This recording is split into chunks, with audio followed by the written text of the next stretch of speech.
Okay, we're going to this meeting to order.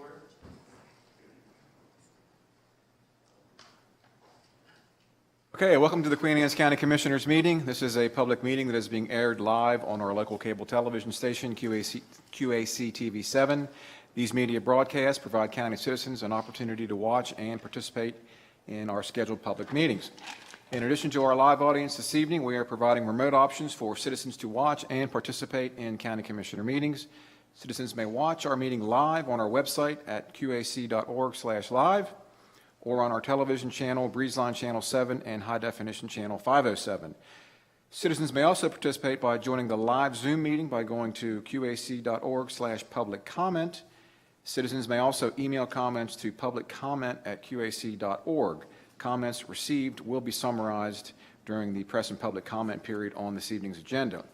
We acknowledge everybody's participation, and by attending, you acknowledge that this session is both recorded and aired. Press and public comment will be taken and is limited to 3 minutes per person. If you do care to speak, please sign the sheet on the information table out in our lobby. Comments longer than 3 minutes can be submitted in writing for the County Commissioners' review. We will now stand and be led in the Pledge of Allegiance by Commission Vice President Phil Dumanel. I pledge allegiance to the flag of the United States of America, to the republic for which it stands, one nation, under God, indivisible, with liberty and justice for all. Folks, if you could all please still remain standing. The county lost an amazing employee this week. Mr. Mark Seidel passed away. I'd like to honor Mr. Seidel and a moment of silence for him and his family.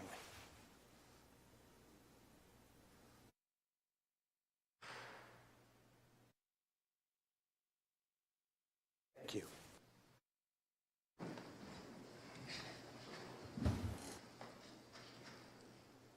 All right, thank you, Commissioners. That brings us to the approval of this evening's agenda. So our agenda for today's meeting, October the 10th, along with the regular session minutes, the closed session minutes, the Sanitary Commission minutes, and the Roads Board minutes from our September 26th meeting have all been circulated for review. Do I have any additions and or corrections? A motion to add one additional desk item to the agenda tonight. Second. We have a motion and a second. All in favor? Aye. Opposed? So moved. Then I would like to make a motion to approve the agenda as amended and all the meeting minutes as submitted. We have a motion and a second. All in favor? Aye. Opposed? Just quickly before we move on, I just want to let everybody know that our commission president, Jim Moran, is absent for this meeting. Obviously, as you can see, he's representing our county with the Baltimore Washington Metropolitan Council. They're at a conference in in the great state of Minnesota. So he'll have all kinds of wonderful things to report back to us when he returns. Thank you, Commissioner Dumino. That brings us to press and public comment. So we appreciate all citizens for taking time to express their views to the county commissioners. Comments are limited to 3 minutes per person. Comments longer than 3 minutes can be submitted in writing. This commission respects your desire and right to convey your message freely. When you come forward, please speak clearly at the standing microphone, state your name, your address, and your topic of interest. And in keeping with the dignity of our office, we ask that all views be expressed in a respectful and civil manner. I will remind everybody, please, because we do have a packed agenda this evening, that we adhere to those 3 minutes. If you hear the 3-minute alarm go off, just feel free to hand the rest of your message to Margie, and she will make sure that copies are made and sent to the commissioners. So we appreciate that. First up is Mr. David Earhart. Yes, sir. Did I pronounce that correctly? Yes, you did. David Earhart. I live in Shrewsbury Farm subdivision here in Centerville. Gentlemen, ma'am, my comments tonight regard the Midshore 3 facility and the Shrewsbury Farm subdivision. In your October 17, 2022 letter to the Director of the Maryland Department of the Environment, you stated that the future siting for the Region 3 Phase 3 is consistent with the 2022 Queen Anne County Comprehensive Plan and the 2015-2025 Comprehensive Waste Management Plan. The planned landfill I do not find as consistent with the requirements of Table 4, TAC 1, Paragraph 5 of either the 2004 or 2015 Comprehensive Solid Waste Management Plan. Specifically, the 1,500 foot from a residence, 2,500 foot from a potable well. To date, using public resources, I have not been able to locate the approved waiver for these public services conditions. I would therefore ask at the next scheduled commissioners meeting, the county provide for public review the written waiver of Table 4 TAC 1 requirements that is allowing a subdivision within these limits. This waiver is required by both the 2004-14, 2015-25 Comprehensive Solid Waste Management Plan, and Title 18, 1 TAC 50 of the Queen Anne County Zoning and Subdivision Regulations. If this waiver cannot be produced, then I believe, in accordance with the Maryland State Article on the Environment, Title 9, TAC 210, all activities regarding this proposed landfill need to be halted until a proper review can be performed. Thank you. Next, we have Mr. Keith Palmer. Gentlemen, I've moved to the county in 1994. My name is Keith Palmer. I live on 181 Windrift Lane off of Burrisville Road. You may have seen my lane before you turn right to go down Harper Road. I'm here to talk to you and talk to the people in Centerville to understand what's at hand with this sanitary landfill we have before us. I have a BS in geology from the University of Maryland, and I understand a little bit about groundwater, a little bit about sedimentation, and I feel strongly that if you took a map of Queen Anne's County and you asked me as a geologist, where would you put a landfill that takes dump from Kent County, Queen Anne, Centerville, Talbot, Caroline County, 4 counties, where would you site it in all of Queen Anne's County? And as a geologist, I would look at the map and I'd say, first of all, you should do no harm. You need to put it where you're not going to impact the people. You need to put it where you're not going to impact drinking water. You need to put it where you're not going to impact traffic. And so there's constraints. You might say, well, okay, what are we going to put in this landfill? And I ask you guys this, and you say, we're going to put tires in it. We're going to put sanitary waste from wastewater, which contains toxic metals. You're going to put asbestos in there, and you're going to put household trash, which includes ethylene glycol that people throw out in their trash. It's highly toxic. Oil. People are lazy. All this is going into this landfill that is planned for Centerville. It's the worst place you could pick in the whole county. It's in the headwaters, the estuary of Island Creek, which feeds the Chester River. It's a bad idea. It was a bad idea 30 years ago. It's still a bad idea. Geologically, it's a failure, and I challenge each of you to think about this in detail. You are remiss as decision makers in this county if you allow us to go forward from many levels, from the traffic level, from the geologic level, from the threat to the drinking wells for Northbrook, the drinking water in Centerville, the drinking water of the people in Shrewsbury. Landfills always leak. That's why they put monitoring wells in. You guys are making a decision for this county, and it's on your heads alone to do this. We do not want to be another Flint, Michigan.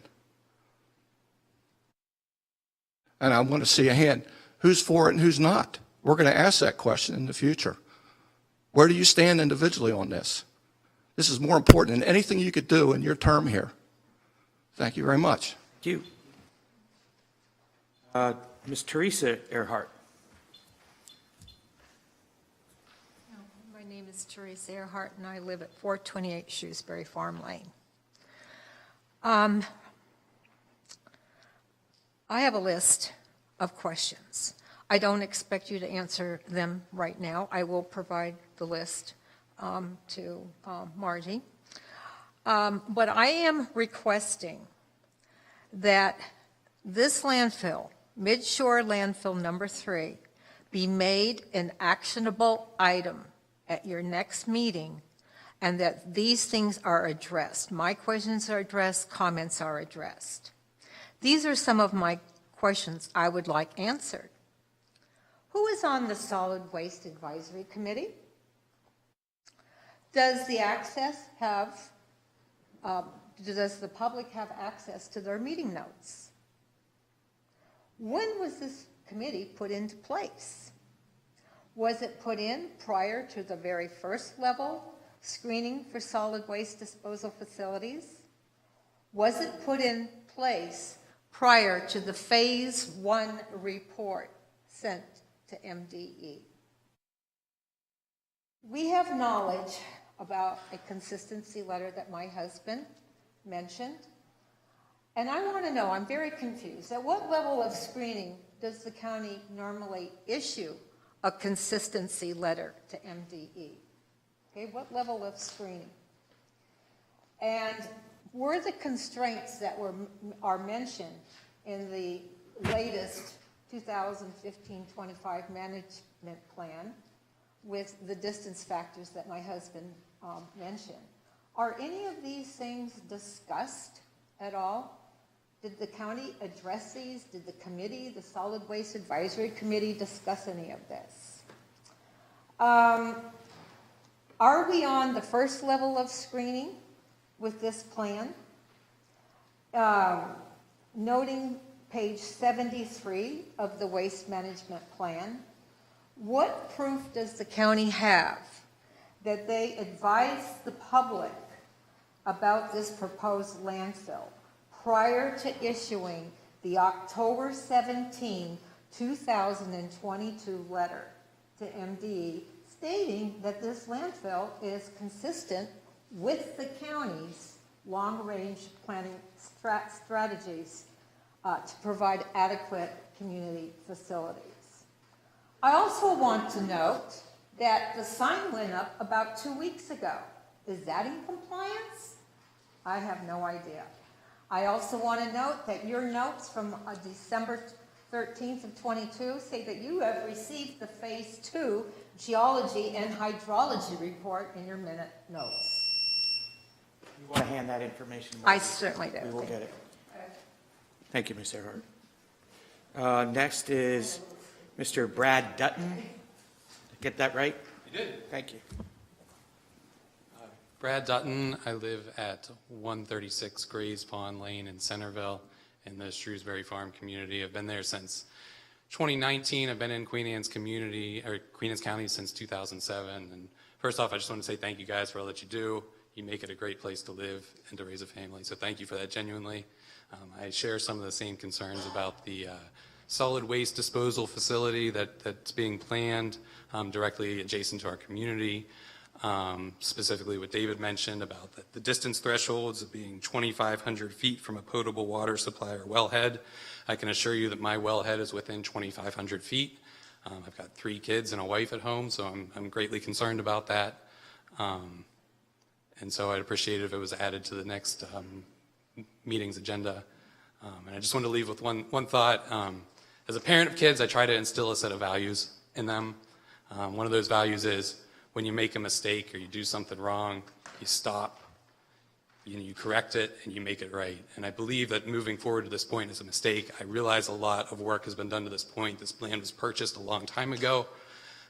Plans have been made, work has been done, but it's a mistake, and it doesn't meet the requirements set forth in this phase 1 screening. So I just encourage you all to take an honest look at it, stop it if you find it not in compliance, and do the right thing moving forward. Thank you. Mr. Dutton. Anna Queller? Did I do that? May I speak at the end of the meeting, please? Sure. Thank you. Okay, so you want to wait till our last press and public comment at the end of the meeting? Yes, please. Okay. Thank you. Alex Queller?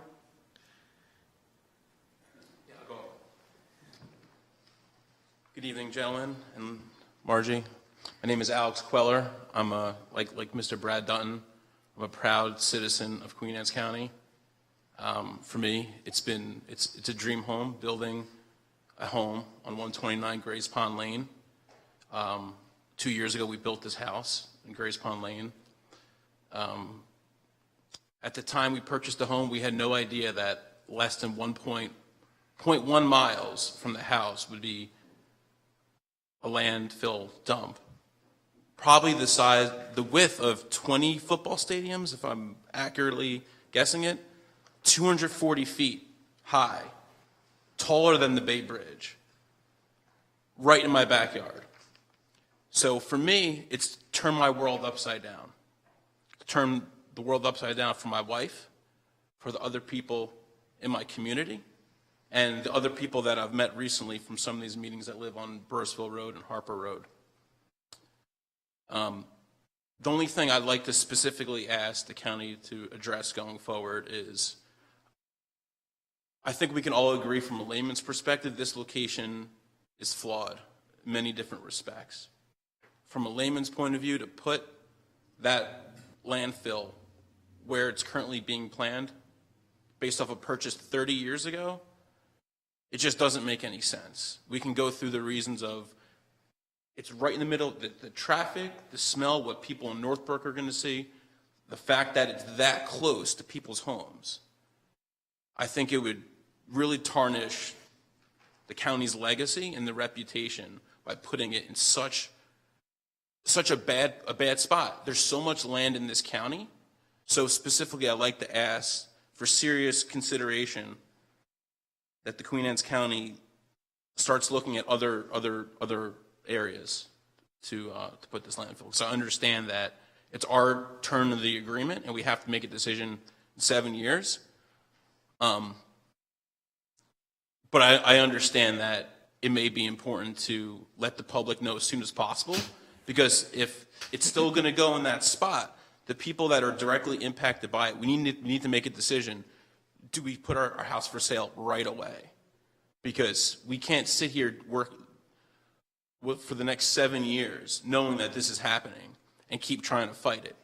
We probably will keep coming to these meetings. We'll probably keep doing everything we can, but we don't want to. We know that there's better options. It makes more sense to put it otherwise. And I just like to ask for serious consideration and discussion about putting it somewhere else. So thank you. Mr. Queller. That's all that had signed up, other than Queller waiting till the end. Is there anybody else that would like to speak? All right, we'll close press and public comment. Commissioners, we can move into our planned presentations for this evening. So if you want to turn to tab number 6. And first up, we have the update from our county health department. We have our health officer, Dr. Joseph Ciatola. He's here this evening for the update. Good to see you, sir. Yes, it is. Good afternoon. This would be It's working. Should be working. This will be a very short, sweet, and enjoyable presentation. Considering the ones that you've had in the years past for us. Not going to say COVID? Is that why? Don't mention the C word, Gotcha. okay? Fair enough. As we stand right now, we're getting ready for flu. We're doing our flu clinics. Flu vaccine will go through both commercial insurances, through not only your private physician's offices, but the pharmacies as well as the health department.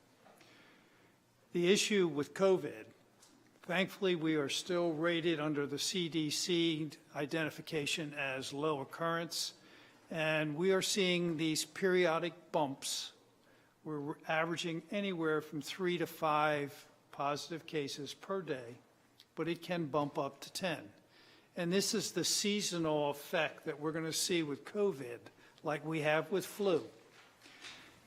The booster that is available now, both through Pfizer and Moderna, has been commercialized because of the cessation of the state of emergency from the federal side.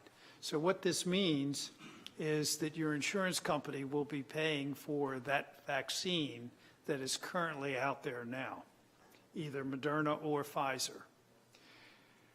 And I have to be politically correct sometimes, but the wisdom is that we get the federal money for the supplies, but we don't get the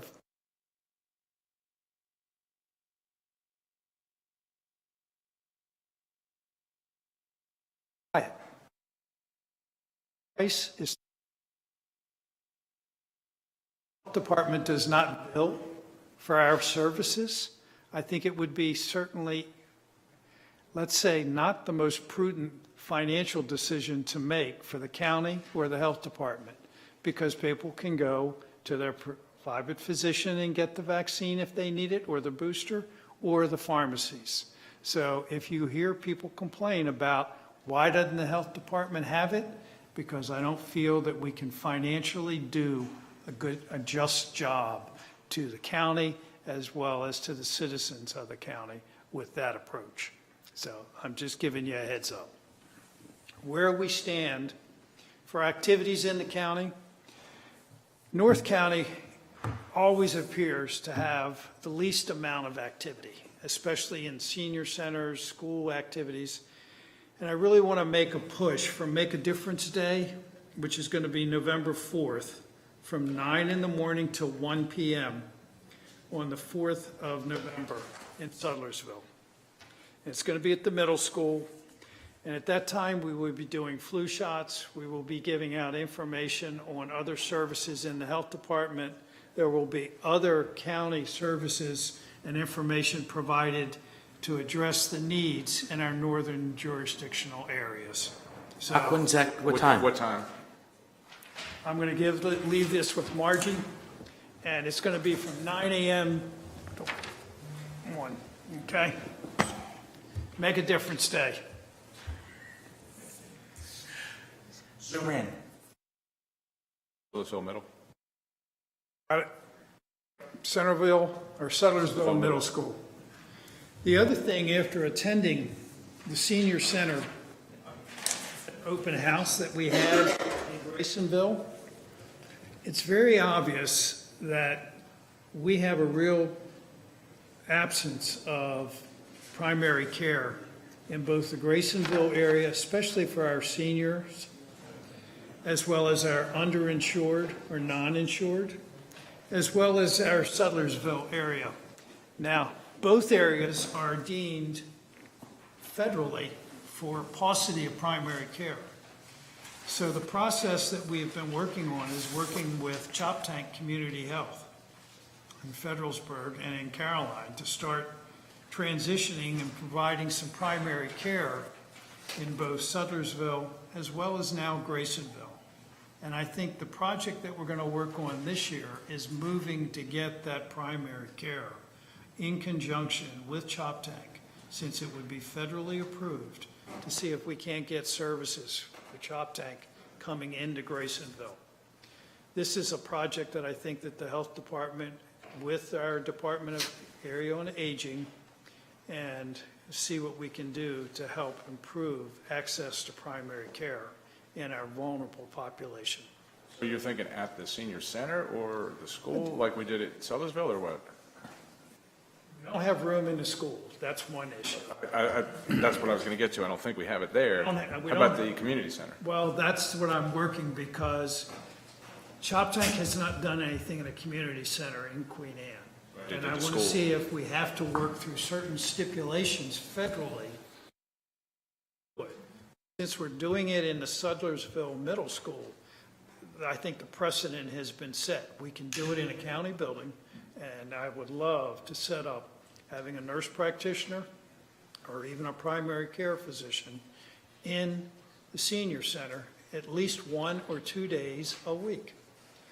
And we've been actively looking at hiring further nursing support for the health department, and we've been able to accomplish that, and we're actually now pushing more into the public arena, out away from the physical plan of the health department, but into the senior centers with our nursing and community outreach programs. The Mobile Integrated Community Health Program is staying active as it always has been. We've gotten, in conjunction with Kathy Willis and the Department of Aging, we've got a grant that we were able to work with Kathy, and the grant gives us money to use with our backlog of senior patient needs, such as home support, transportation, and by hiring and adding another nurse to our community outreach program, I think that we will be able to address the significant backlog need for support in our senior population, not only in the Graysonville area, but countywide. So that'll be exciting to see as it goes along. Room for an NP to go into the Ken Island Senior Center? Is there a quasi-clinic there? There's not a quasi-clinic. We could turn. Let me work on Graysonville at this point, because geographically, anyone living in Kent Island could easily access if we can get this set up in Graysonville. Thankfully, we also have the urgent care from Shore Regional Health and the University of Maryland in the community site right there by the old Safeway. But I really do feel right now, especially after that meeting with the seniors, I think we need to do something in Graysonville more than the Kent Island area right now, from the lack of access to primary care. So, and it's again a question of space. So right now, I think with the senior center, we have space there. And I believe that with the opening of the Y here in Centerville, they're actually going to have a portion that will deal with aging, exercise, fitness, and health, which will also be an access tool that we certainly need. One of the other things that I'd like to let everyone know is that the Whitsitt Center has been able to move forward with getting the ability to not only admit, but to treat with medical protocol for those individuals who have substance abuse disorders, who have recently had a overdose. They can treat them at the Whitsitt Center. This is the first time we've been able to say we have in-house treatment for the addiction with either morphine or some of the other medications that are now being used, and specifically try and get away from just the standard, come get your pill and leave. We're going to try and do this in conjunction with therapy as well as medically managed treatment for an overdose. And right now, I think that's enough for our fireside chat. If you have any other questions, I think that's it. I'll be glad I to. believe that's a record, isn't it? Very good, Dr. Seattle. That's a record. Appreciate that, yeah. It's good. Gentlemen, Glad to see you're feeling great. You look good, Dot. cardiology visit was this morning and doing okay.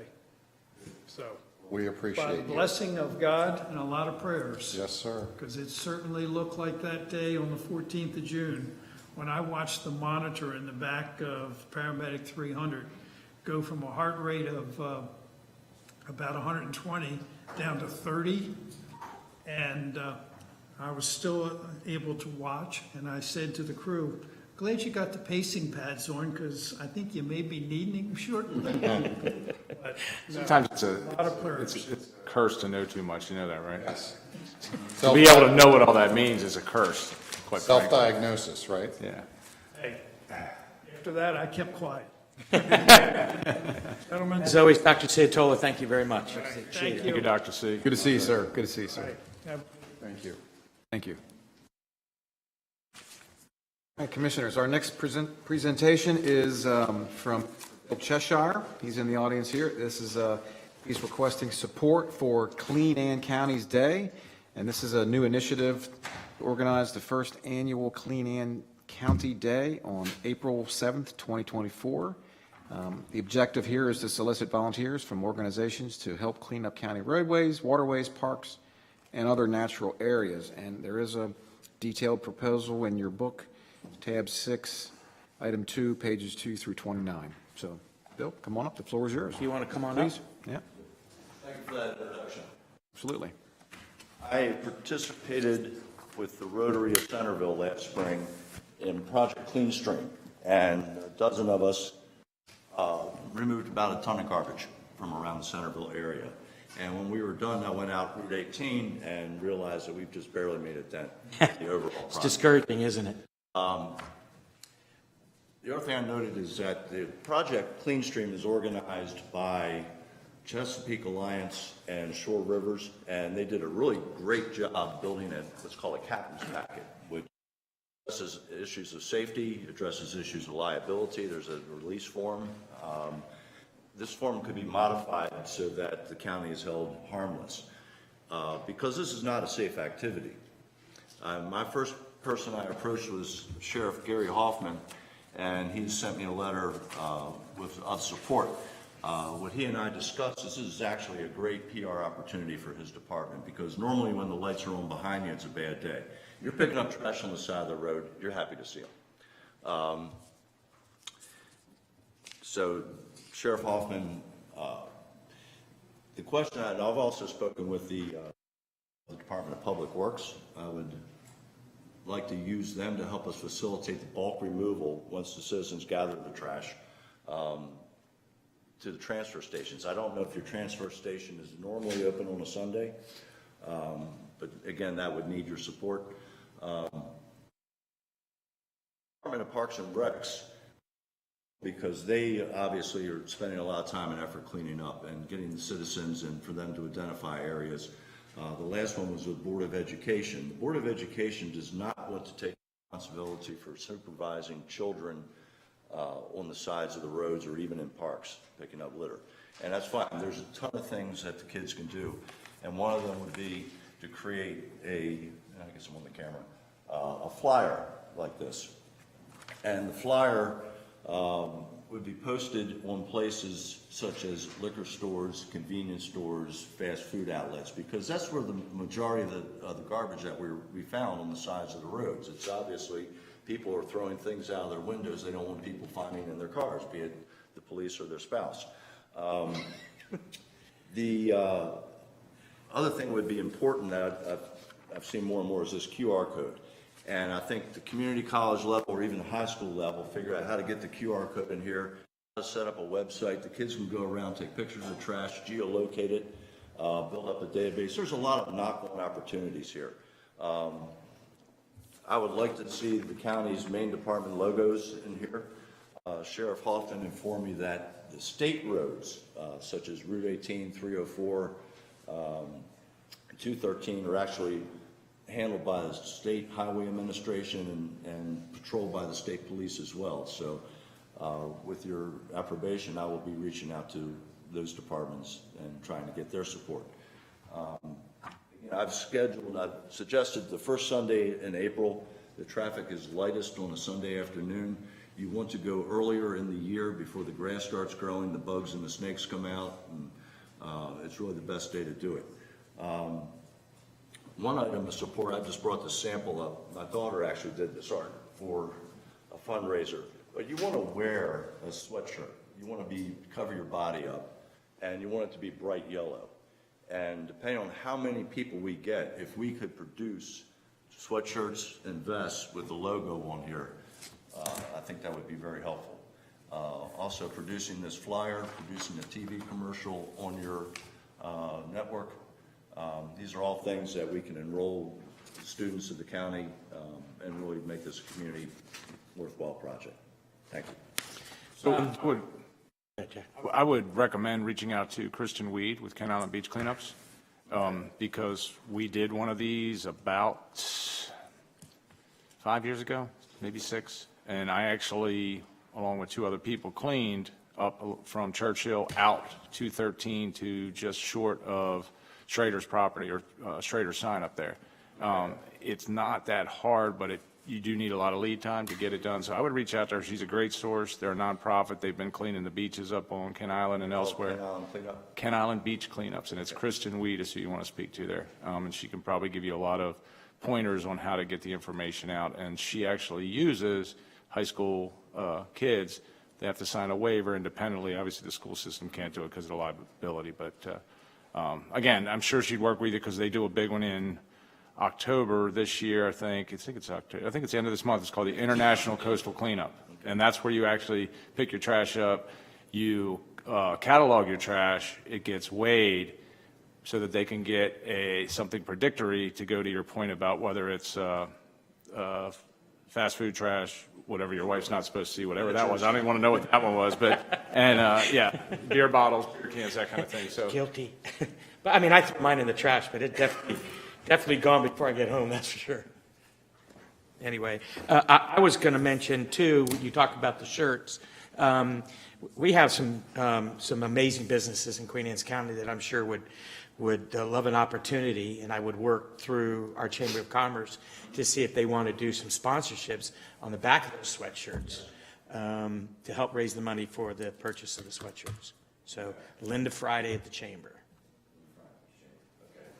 All right. Thank you very much. Thank you, Bill. We appreciate it.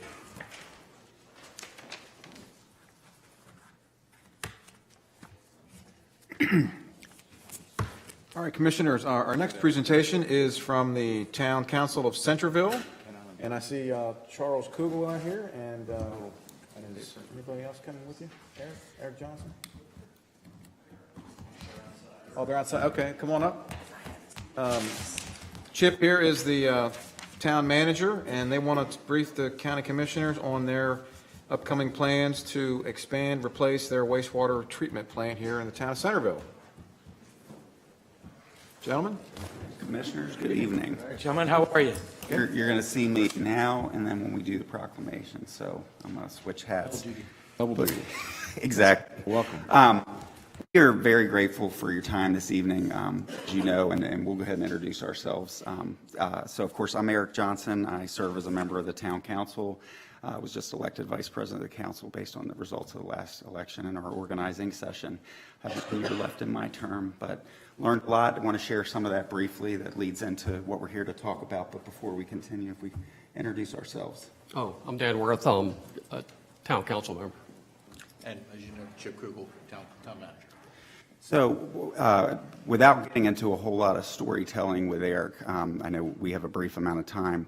I did want to just share to kind of personalize why we're here, that when I ran for office a little more than 2 years ago, knocked on doors, I asked folks what they were concerned about, and there were folks that were concerned about our infrastructure.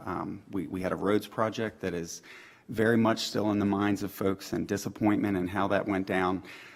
But in part of my sort of readiness, I toured the town's infrastructure, and I will never forget how much anxiety I had after touring our wastewater treatment facility. And asking questions. I'm a readiness guy, emergency management's my background, so when I look at infrastructure, one of my first thoughts is, how old is this? Past its shelf life? If it's critical infrastructure, then what is our plan as a backup if this thing goes down? And what I learned very quickly is that we are well past the age and more than a capacity for this facility.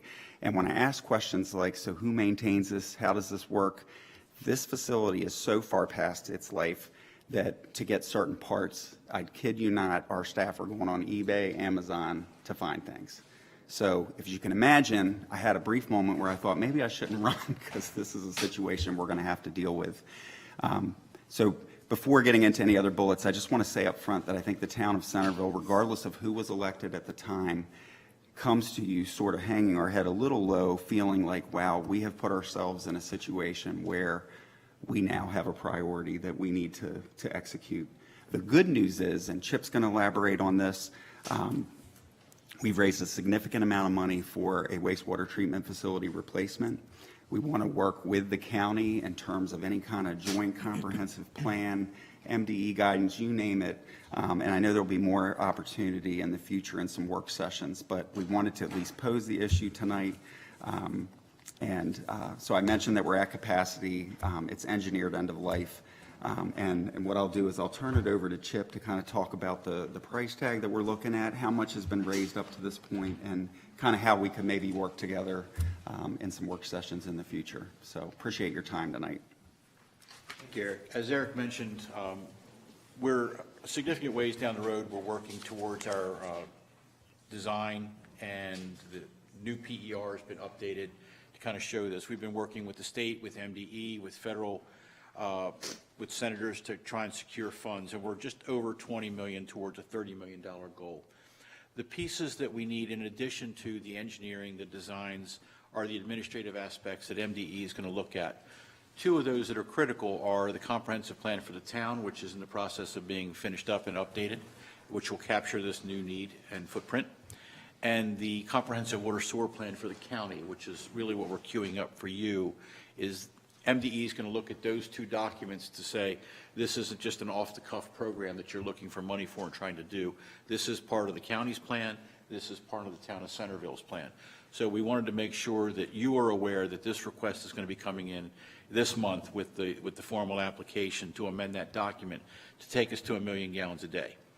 We are currently at 542,000 gallons per day, which is a good amount, but it's also at the capacity of our farm. If we were to seek to buy another farm and simply upgrade, nobody wants to sell us a farm that the appraisal would match the asking price. So that's a challenge there. So we're seeking other discharge options, working with MDE, and have some strongly promising possibilities. The other part of that is if we were to do just a modest upgrade to 750,000 gallons per day, the delta between 750,000 gallons and 1 million gallons per day is about $4 to $6 million. Whereas if we did a soft upgrade to 750,000 gallons, you're looking at $20 to $25 million for that plant. And then to try and rectify that and advance again to 1 million gallons, say 15, 18 years from now, you're looking at another $18 million. So the cost-benefit analysis at that point is unworkable. There's no way the town could resource that twice in that period of time. So in working with the state and working with the feds to secure the funding, and the desire of the council is that we go for 1 million gallons per day. Some have said, well, why don't you do 1.2 million? The flow's just not there. The biology doesn't work at that point. So this is what we're going to come to you with. I know there's an information session prior to the public hearings on that amendment, and we can delve deeper into details with you then, but we wanted to bring that to your attention. If there's any documents or things you'd like to look at, Todd and I we're talking about having some regularly scheduled meetings we can provide those documents, or if you have any questions, just reach out to me directly or council member. And two important takeaways, of course, are one, we're not just looking out for Centerville. The county is a very important strategic partner of ours, and the county has a significant footprint, obviously, here in the town of Centerville. So as we look at things like a new public schools office, central office, we want to make sure that we have the capacities to support these buildings and any future growth that the county may see in terms of facilities. And then the second takeaway is, I've already said this multiple times in our public settings, public meetings, that if the lifespan of these facilities is approximately 20 years and we're in the middle of replacing one and expanding now, Then the second we have the funding and we break ground, we're going to put a committee together to start working on the next one. Because I refuse, and I think I share a perspective among all 5 of us as council members, we don't want to bequeath a different scenario than that to future council members. So we want to improve our partnership with you as commissioners and the county and do anything we can to really just be good partners. So we appreciate the opportunity. Dan, do you want to offer anything? Or? Yeah, so I guess just to reiterate what Chip said, what we're asking for is amendment to the county water and sewer plan. And it's mainly just some text changes that would better describe what we have planned for our wastewater treatment plant. There's no map changes that we're requesting. So unlike most other amendments, we're not asking for expansion of the sewer service area because it's already been approved for the municipal boundaries, and we don't have any annexations in the works. So That's what we got tonight. If you have any questions, and if not, we'll. Mr. Chip, you said about the farm. Yes, sir. I'm assuming you're alluding to spray irrigation? Yes, sir. And did I understand you correctly? You said no one wants to sell you a farm? We have reached out to a number of local farmers, and it's the prices that we've been quoted are cost prohibitive. We'd need probably in the area of 300. I think we're at 279 in our existence, and that would depend on the uptake of the field with testing. And the other parts of that, sir, are that when we talked to MDE about a spray field, we talked about different variables and different opportunities for discharge. We were able to divorce the discharge discussions from the plant capacity discussions because it was holding up any kind of design because we were trying to buy a farm first before we could move forward, further delaying things.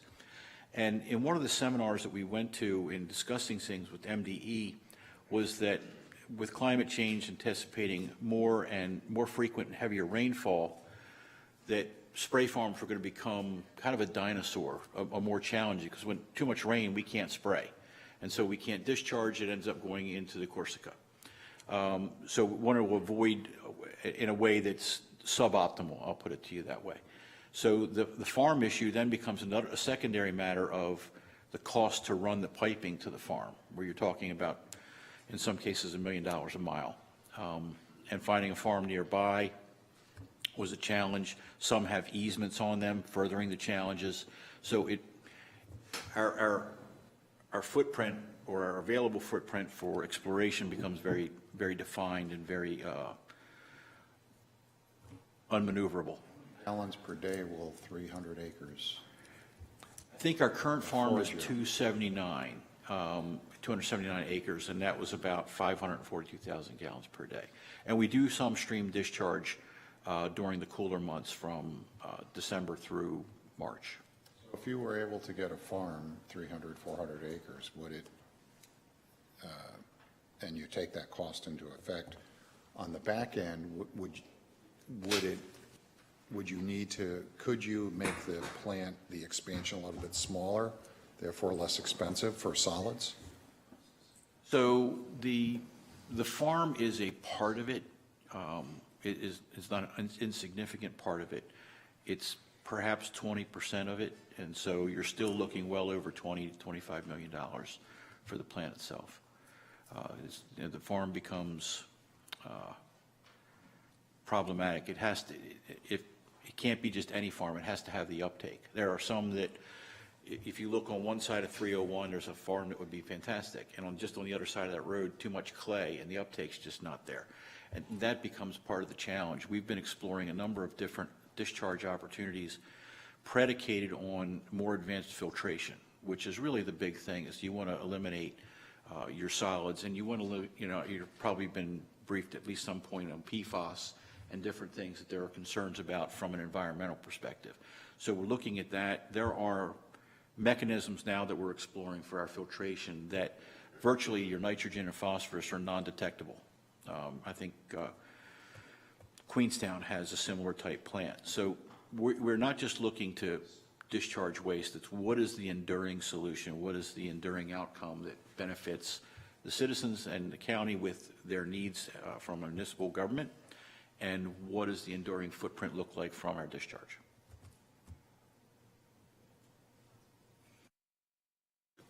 Thank you all very much for your time tonight, and we'll be having, of course, further dialogue and even more information to share. Thank you all. We'll look forward to receiving your application then for the comprehensive water sewer plan amendment process. You're welcome. Yeah. Thank you, guys.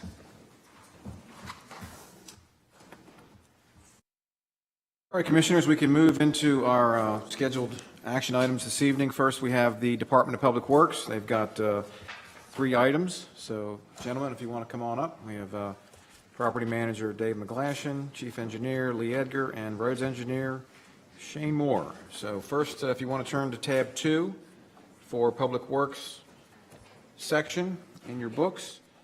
First up, we have tab 2, item 1, pages 1 through 6. We have a couple of surplus vacant properties in the community of Southern Kent Island that I believe Mr. McGlashan has contracts for sale, so they can be added to the adjacent land or the adjacent home sites in that community. Dave, you want to elaborate on that? Sure. Well, had 2 homeowners reach out to me about these properties that the county owns that we acquired during the Ski Phase 1 project. We acquired them through donation for 0 consideration. On the July 25th, at the July 25th Commissioners Meeting, I brought it to you. We approved to surplus these lots to adjacent property owners. Pretty small market as far as the surplus of these lots go, because basically they wouldn't do anybody any good other than someone that was adjacent to these properties. But that being said, I had 2 people reach out, and we drafted contracts of sale to surplus these 2 lots. And in doing so, they'll be required to merge these properties with their home lot. So what you're saying, Scott, just so I understand, is that this will become one? That's correct. Okay. They can't build another house on it. They cannot. It goes back onto the tax rolls, so the county now gets tax dollars for that land. Correct. And then the money that's being used, that is going some sort of public benefit that it goes to for the people who live in Southern Kent Island, Canal States area. That's correct. We'd earmark it for So it's no new improvements. houses and money back into the community. That is correct. Like, pretty good deal. Thank you, Counselor. Just to simplify it for everybody. Before the conspiracy train starts thinking that they're going to build apartments on that 1/4 acre down in Southern Kent Island. That's not what's happening here. Okay, I move to approve the contracts of sale for the vacant lot located off Roman Coke Road to be consolidated with 103 Virginia Road in the amount of $7,500, and the vacant lot located off 559 Talbot Road to be consolidated with 561 Talbot Road in the amount of $10,000, and authorize the chief property manager to execute these contracts. I have a motion and a second. Any further discussion? All right, all in favor? Aye. Opposed? So moved. Sorry, I called you your father's. You've done it before, Commissioner. It's okay. Okay, as you get older and older, you look more like you look more and more like. Please accept my apologies. No problem. Okay, thank you, Commissioners. He confused you with Mark. I mean, that could be Mark. Yeah, that's true. That's true, too. What's his business card say? Retired, don't ask me for anything, something like that? Something like Yeah. that. It's something along those lines. Classic. Okay, moving on, Commissioners, we have item number 2 on pages 7 through 12. This is an agreement with the Maryland Geological Survey for groundwater well monitoring. We've been partnering with MGS for a number of years, back since 2000, to monitor a network of observation wells, 28 individual wells across the county to provide insight and availability of groundwater within aquifers that serve water supply and irrigation needs of county residents. And this is a 5-year contract, so ranging from $9,210 in year 1 up to a total of $10,370 in year 5. So could I get a motion on that? Move that we accept the proposal from the Maryland Geological Survey for groundwater monitoring for fiscal years 2024 through 2028 in the total amount of $48,920. Second. We have a motion and a second. Does anybody have any questions, any comments regarding this? Standard operating procedure? All right, all in favor? Aye. Opposed?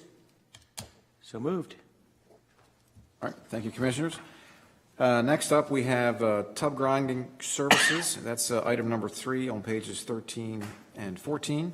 But first, I think we have to convene as the Sanitary Commission for this item, right? Move to convene as Sanitary Commission. Second. Sanitary Commission. Okay, thank you, Commissioners.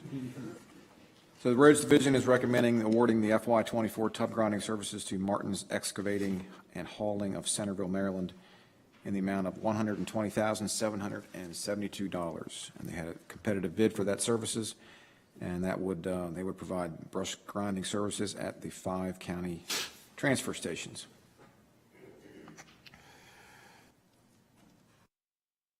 You want to tell us a little bit about it, or? Questions or?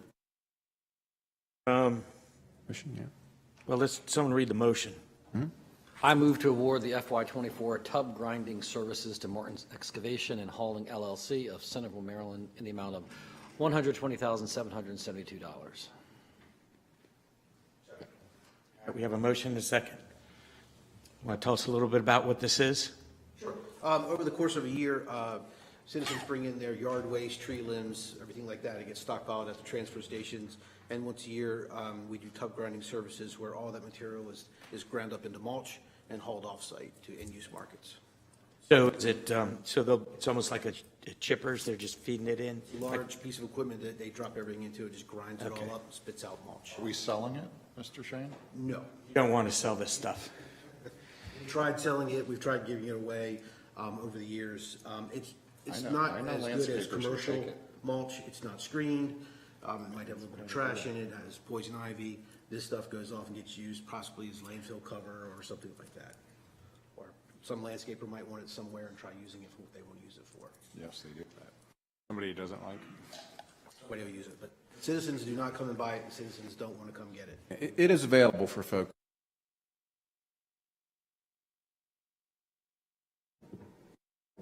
Mr. Moore mentioned it's not like you would get at your at the hardware store, bagged mulch treated. So there are bugs and it's oversized chunks of Some of the finest Queen Anne's County critters you can ask for.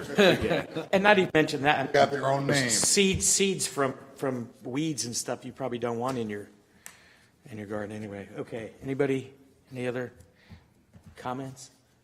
Okay. We have a motion, we have a second, all in favor? Aye. Opposed? So moved. Well, that one just, you guys, are we awake? I'm excited about that one. Yeah, you were undecided? That is all we had for Public Works today, I believe, gentlemen, right? Is that it? I think that's it. All right. Unless you have any other questions for these gentlemen? We're good? All right. Thank you. Thank you. Thank you very much. All right, now we can move into our regular action items. If you want to turn to tab number 3, we have 11 action items, 1 desk item, and item number 5, I did get an email this afternoon from Heather Tonelli. She wants to withdraw item 5. That was an EDIF disbursement for chain reaction. They're going to rethink their project proposal, maybe look at some different space, so we will table, remove item 5 from the agenda this evening. All right, so action items this evening. First up is a proclamation 2347, National Fire Prevention Week. On page 1. Yeah, Bill, you guys want to come up?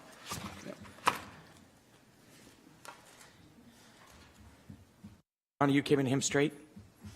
Yes, she is. So for our massive viewing audience, please introduce yourselves. Dawn, you first. Dawn Starkey, I'm the office coordinator for the Queen Anne's County Fire and EMS Commission. I'm Bill Faust, Chairman of the Fire and EMS Commission for Queen Anne's County. Thank you for your volunteered services. I'm here to read the proclamation for Fire Prevention Week, or month. Is it week or month? This is the week, but it is all month long. All month long, right, okay. So, Proclamation 2347, whereas in 1922, the National Fire Protection Association founded National Fire Prevention Week to take place the week of October 9th, commemorating the date of the Great Chicago Fire in 1871. And whereas Queen Anne's County government is committed to ensuring the safety and security of all those living in and visiting our county. And whereas Queen Anne's County Volunteer Fire Department first responders are dedicated to reducing the occurrence of home fires and home fire injuries through prevention and protection and education. And whereas working smoke alarms cut the risk of dying in reported home fires almost in half. And whereas the Queen Anne's County Volunteer Fire Departments encourage all residents to embrace the 2023 Fire Prevention Week theme, Cooking Safety Starts With You. Pay attention to fire prevention. And whereas year after year, cooking remains the leading cause of fires and home fire injuries in the United States. And whereas Queen Anne's County residents should turn pot handles toward the back of the stove, always keep a lid nearby when cooking, keep a 3-foot kid-free zone around the stove, oven, and other things that could get hot, watch what they heat, and set a timer to remind them that they are cooking. And whereas residents who have planned and practiced a home fire escape plan are more prepared and will therefore be more likely to survive a fire. And now, therefore, the Queen Anne's County Board of County Commissioners hereby proclaim the week of October 8th through the 14th, 2023, Fire Prevention Week throughout Queen Anne's County, and we urge all the people of Queen Anne's County to check their kitchens for fire hazards and use safe cooking practices, and to support the many public safety activities and efforts of Queen Anne's County's volunteer fire and emergency services. Signed, the Queen Anne's County Commissioners. Thank you. So, quick question. Where are we in terms of smoke detector, making sure people are compliant? I mean, I always railed when we had to get the mandatory sprinklers in the homes, and, you know, I get it, it's for firefighter safety, and that's all good, but we've had laws, as long back as I can remember, is that you have to have operating smoke detectors in your house. Who checks that? We have, Fire marshal. residential is the fire marshal when they do it, but other than that, you just go and rely on the homeowner asking if they want to be checked. We provide smoke detectors for anyone that's in need of one. Each fire station in Queen Anne's County has some. We get approximately 30 cases of smoke detectors a year from Delmarva Power, and we distribute them to the fire departments. Plus, when we're out to the 4-H fair every year, we have them to give away to people that come up and ask for one, that they need one. And if they need it, we take their name and phone number and we install it for them. Everybody out there hears that. There's no reason to have a faulty smoke detector in your home. The fire departments will come and take care of that for you. But that means you have to test them every month, which is what is standard operating procedure on your smoke detectors, and replace them every 10 years. Every 10 years, you replace them regardless of what they look like, so. Yep. And there are dates on them, so you know when the 10 years should be up. Right inside the tab, you open them up, yep. That's our PSA for the week on Fire Prevention Week, right on smoke detectors. Thank you very much, you guys. Thank you guys for all you do. Thank you. I get a liaison to that commission, and it's, they do a lot of good work there, so. To paint too. See you both. Thank you. You decorated. All right, Commissioners, item 2 on page 2, while we're doing proclamations, we have Proclamation 23-49. This is for National Veterans and Military Families Month. And I believe we have a few representatives here. Yeah, Mr. Eric Johnson, come on up. And veterans. Hello, good evening. Hello, thank you. Commissioners, good to see you again. Different hat. We'll introduce ourselves. And in the meantime, Midshipman Phillips, if you could bring in the U.S. Naval Sea Cadet Corps Maryland Division. We invited some veteran and military and their families to be with us tonight. We're hoping that after the proclamation's read that we can get a good picture with you all and with the folks that showed up. So, and our future generation of military, I think, are the most important guests that we have here tonight. So just to introduce ourselves real quick, I know you all know who I am, but this hat that I'm wearing now is that of having the distinct honor of serving as the Executive Director of the Center for the Military and Veteran Family based on Kent Island. I'm Joe Kittenbeller. I'm the chairman of the Veterans Group in Stevensville, and we'll be back in about 2 weeks to talk to you and brief you on what we have accomplished. I'm John Minnick. I'm a board member. I'm also a member of an officer at Post 278 of the American Legion, and I'm a Marine. I'm sorry, Hoorah. Thank you. Yeah, you know, of all nights for Jim not to be here. I know. Veteran and Good evening, gentlemen. I'm Maggie Thomas, and I'm the Development Director with BAMSA. Wonderful. If you don't mind, we'll invite the folks that are in the hallway to come in and join us, maybe kind of stand behind us, and we'll turn it back over.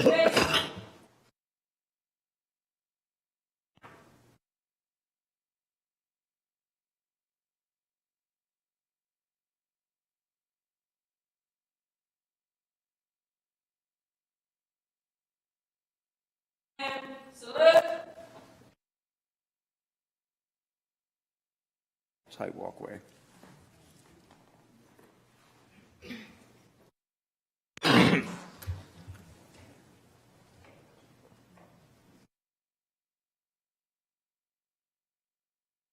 Appreciate your patience as we have some of our guests and family members come in to join us. And we're very grateful for the folks that were able to come tonight. We, I think, have folks represented from every corner of the county here tonight. So we appreciate the opportunity to be here to be part of the proclamation. So we'll turn it back over to you, gentlemen. Ready? All right. Proclamation 23-49. Whereas the residents of Queen Anne's County have great respect, admiration, and the utmost gratitude for all the men and women who have selflessly served our country and this community in the armed forces. And whereas the contributions and sacrifices of those who have served in the armed forces have been vital in maintaining the freedoms and way of life enjoyed by our citizens. And whereas the Queen Anne's County seeks to honor individuals who have made countless sacrifices for freedom by placing themselves in harm's way for the good of all. And whereas veterans continue to serve our community in the American Legion, veterans of foreign wars, religious groups, civil service, and by functioning as county veteran service officers to help fellow former service members access more than $272 billion in federal health, disability, and compensation benefits each year. And whereas approximately 250,000 service members and their families transition to civilian communities annually, with 50% experiencing high levels of stress during this transition. And whereas an estimated 90% service members that deploy for military operations experience or witness traumatic events and at are higher risk for developing PTSD, and many are at a high risk for suicide during their first year after military service. And whereas the National Association of Counties encourages all counties, parishes, and boroughs to recognize Operation Greenlight and Veterans Day, as well as National Veterans and Military Families Month. And whereas Queen Anne's County appreciates the sacrifices of our United States military personnel, veterans, and their families, and believes specific recognition should be granted. Therefore, be it where, well, I think we have an extra word here. Whereas execution of Operation Greenlight shall kick off Queen Anne's County's official time period in which residents may salute and honor the services and sacrifices of our military service members and veterans, and whereas in observance of Operation Greenlight, Queen Anne's County encourages its citizens in patriotic tradition to recognize the importance of honoring all those who made immeasurable sacrifices to preserve freedom by displaying green lights in a window of their place of business or residence from November 6th through the 12th, 2023. Now, therefore, the Queen Anne's County Board of Commissioners will partner with the Center for Military and Veterans Families to promote and celebrate Veterans and Military Families Month for all of November 2023, signed by all the county commissioners. Thank you very, very much.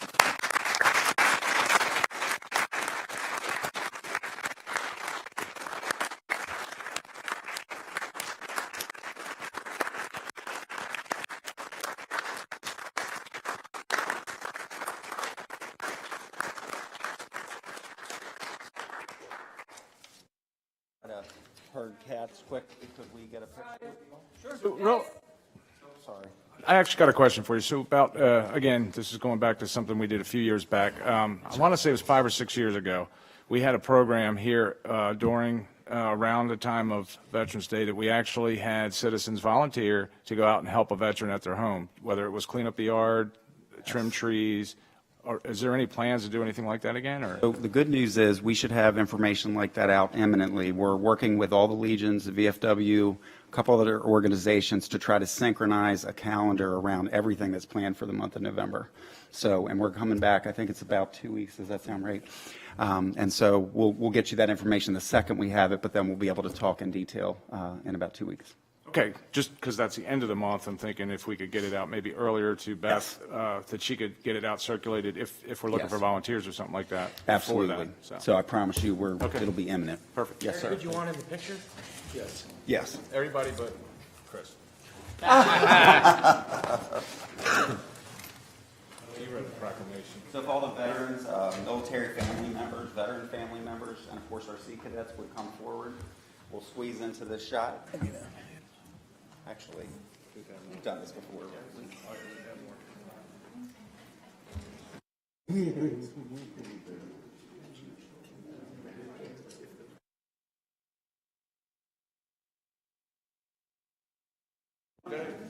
Stars of the show. We're just cast members. Yeah, right here. So. We're the extras. Squeeze on in here. We've been in enough pictures. You guys need to get in.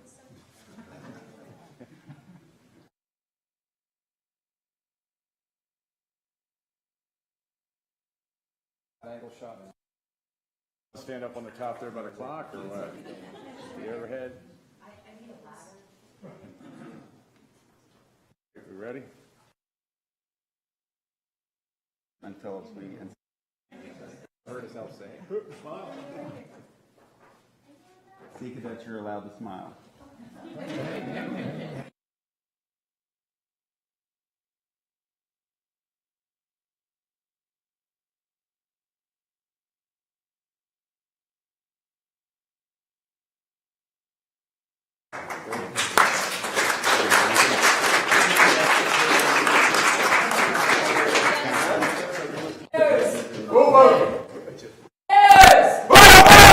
Stay right there.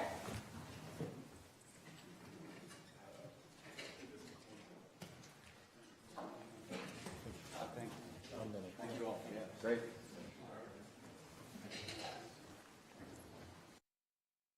Much? Appreciate it. You're going to get him in trouble. Very much. Appreciate your commitment.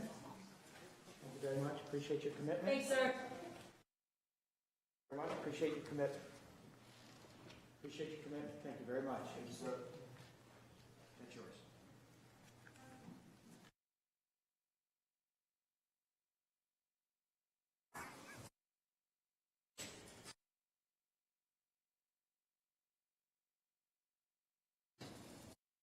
Guys.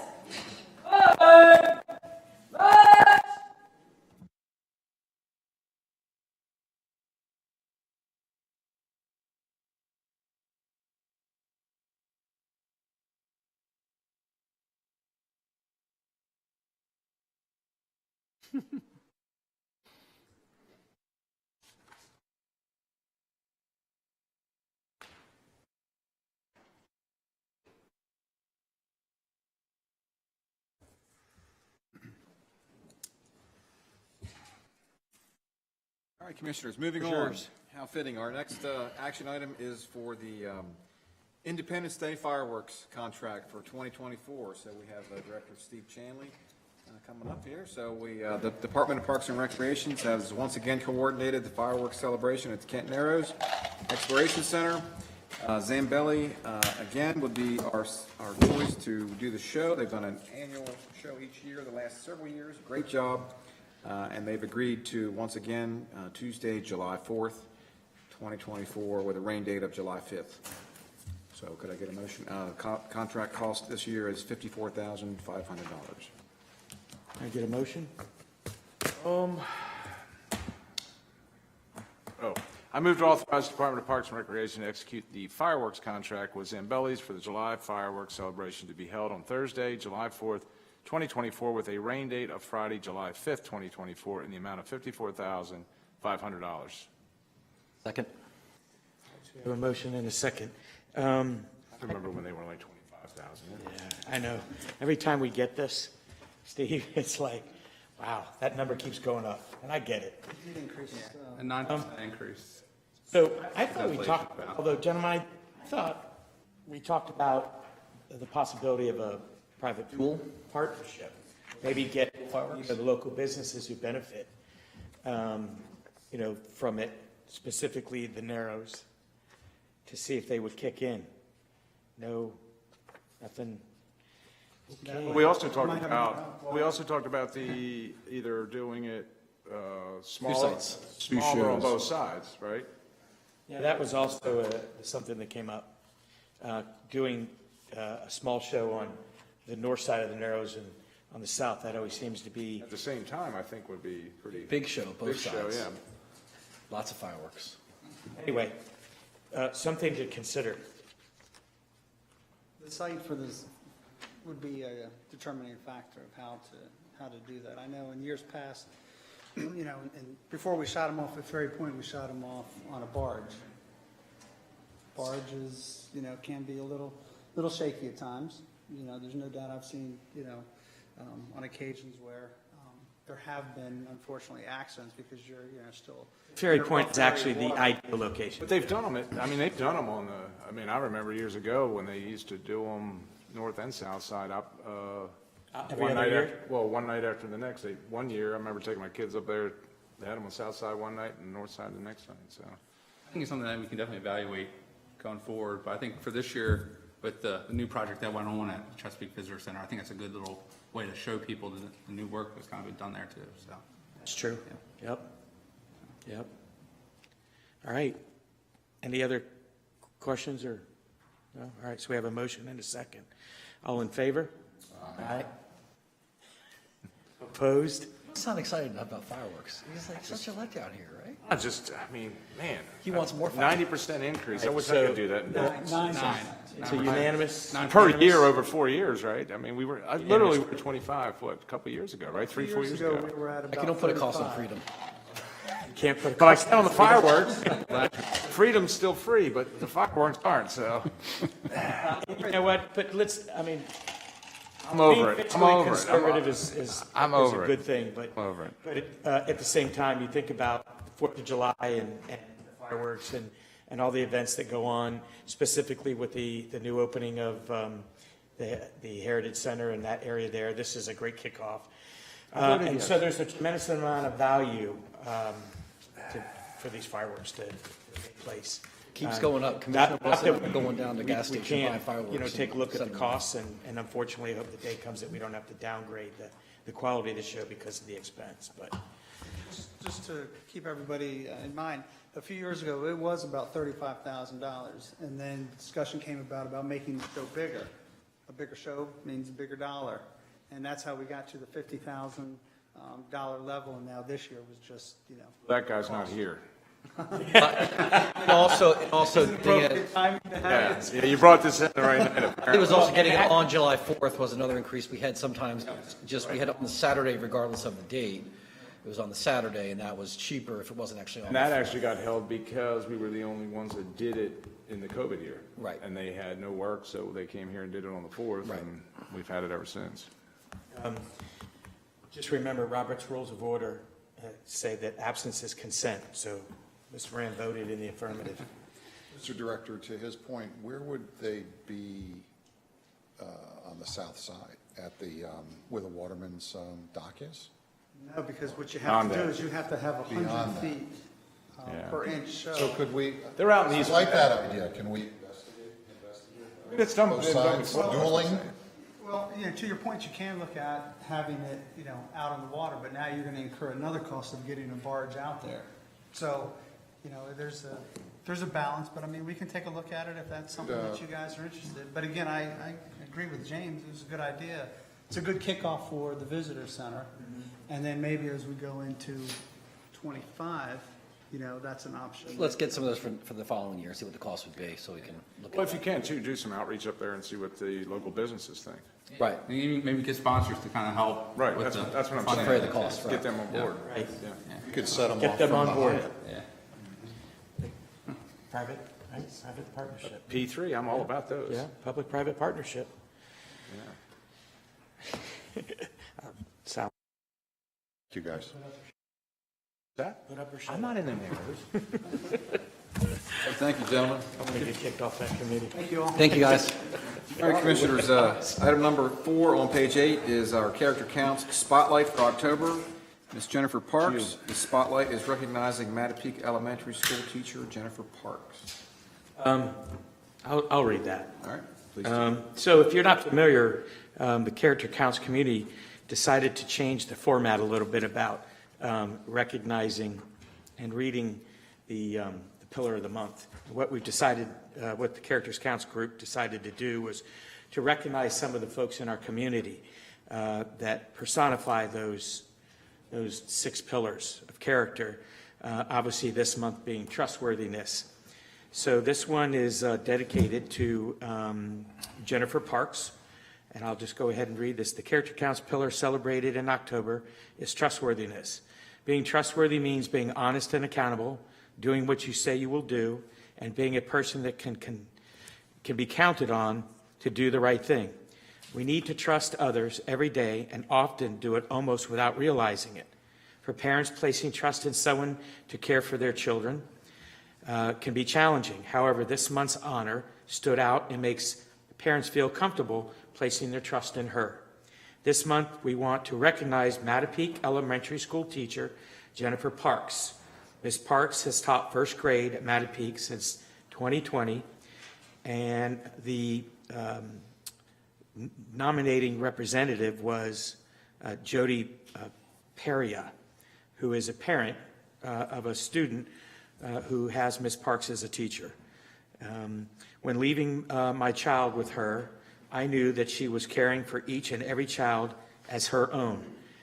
Carrie Minton, the principal of Mattapique Elementary School, added, Ms. Parks' sparkling personality creates such an awesome atmosphere in her classroom. Everyone demonstrates achievement. Ms. Peria ended her nomination of Ms. Parks, stating she is a phenomenal educator, and I feel so lucky to have her and her impact for my child's early childhood development. Character Counts and the commissioners would like to thank all the teachers and staff of Queen Anne's County Public Schools who we trust to not only provide a quality education for our youngest citizens every day, but also to show compassion, care, and dedication. So, Ms. Jennifer Parks, thank you very much.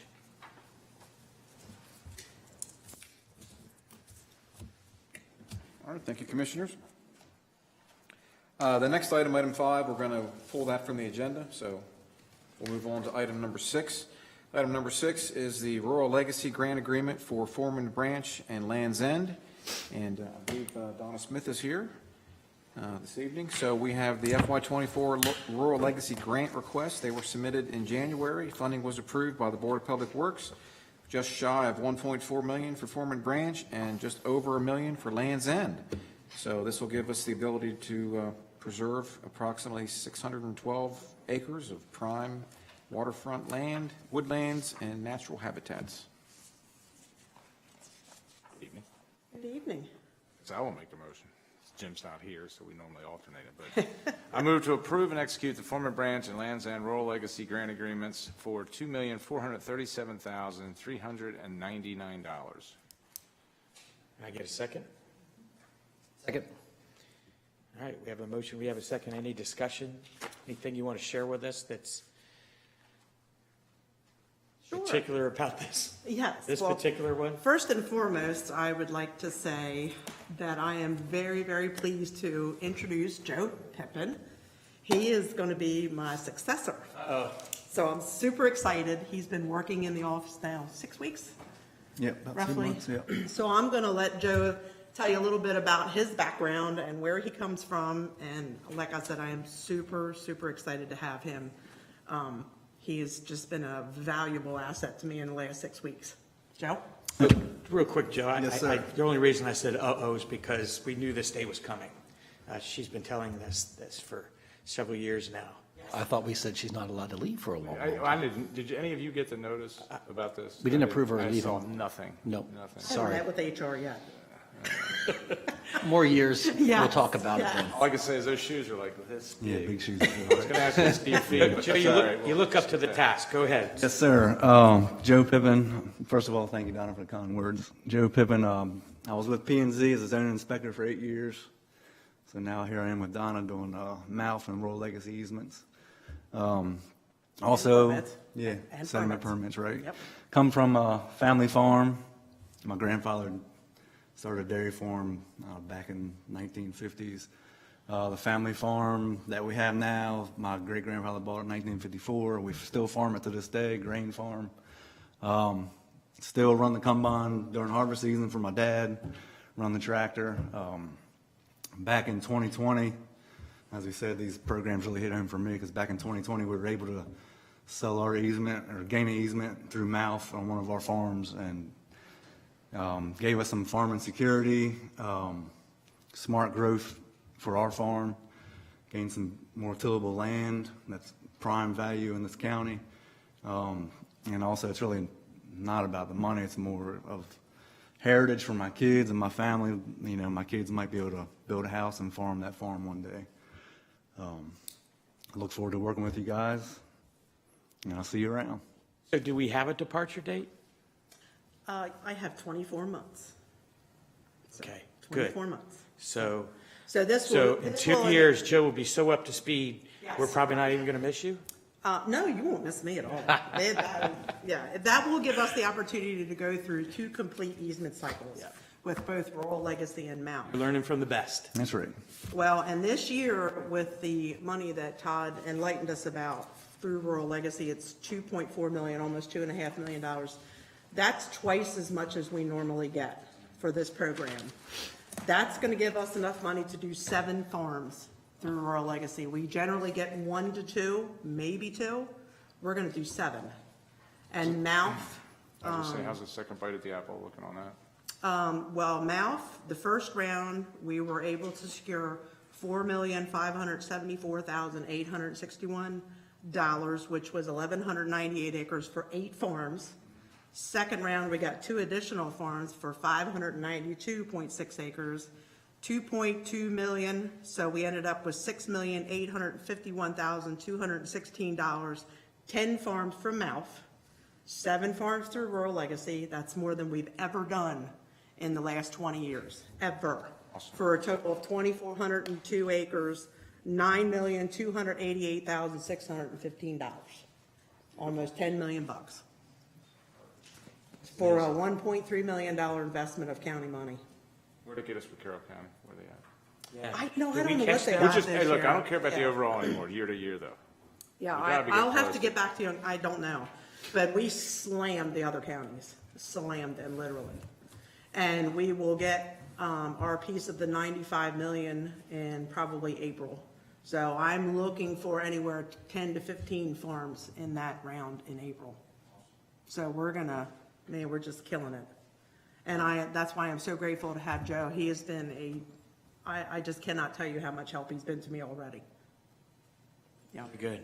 Welcome aboard, Joe. For the Thank sake you. of our viewers, could you share with them how this works and I'm looking on page 18, the people's names. How does it work? And how long do they get to stay there? Does it go to their kids? Does it go to their grandkids? Okay, the How answer much taxes is. do they pay? That type of thing. Department of Natural Resources created the Rural Legacy Program back in the 70s. We started out as a county with one rural legacy area, and it was formerly known as the Chino Farms area, which is now our Foreman Branch area.